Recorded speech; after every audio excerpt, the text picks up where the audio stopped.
এক ইমাম সাহেবে মানে প্রতিদিন জুমা খালি প্রতিদিন জুমা করতে কি মানে মর যার যেখানে মরণ আছে সে এখানে যায় মরবে, হাঁটতে না পারে হারে গড়া গড়ে নিবে। কেন এক রাজা মনে মনে ভাবে যে আমার যদি ঠ্যাং ভালো থাকে তাহলে আমার মরণ জেনে যাবো হেনি মৃত্যুবরণ করতে হইবে। তখন ওই লোক ভাবছে কি আমার ঠ্যাং কাটালে আমি ঘরে বে মরবো, বুঝলেন? এই কথা পরে সে বলে আমার ছেলেকে বলে যে ভাই কাকু বাবা আমার ঠ্যাং কাটতে এটা কী কথা হয়, ঠ্যাং কাটলে আমি দূরে যাই মনে আমি ঘরে বে মরবো। তো ঠ্যাং কাটে যে ঘরে থাকে হঠাৎ একদিন ওই রাজা সাহেবের বাড়ির দরজা একটা রাত্রে একটা ঘোড়া হয়েছে, বিশাল বড় ঘোড়া। মানে ওই ঘোড়া এক লোকে দেয়া যায় শুয়ে রয়েছে, মানে হাতে ধরে খেলে গায়েতে যায় ফিটায় ফেলায় লড়ে চড়ে না। তা বাড়ির দরজা সকালে আবার পোলা আবার আছে, পোলা যায় যায় মানুষ ঘোড়াটা দেখতে আছে।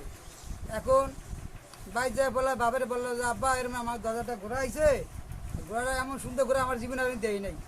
কথা বাবা আমার টুলি হলো তার তো দুই পোলার কান্দে ভর দিয়ে বাড়িতে ঘোড়ার দ্বারা আইছে, ঘোড়ার দ্বারা দেখে অনেক সুন্দর ঘোড়াটা।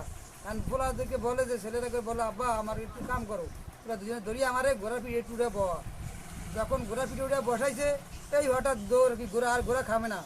কারণ এরা যত দূরে পিছিয়ে ঘোড়া কিন্তু থামে না, ঘোড়া যাইতে বিশাল এক দূরে যায় চরমে যায় খাইছে।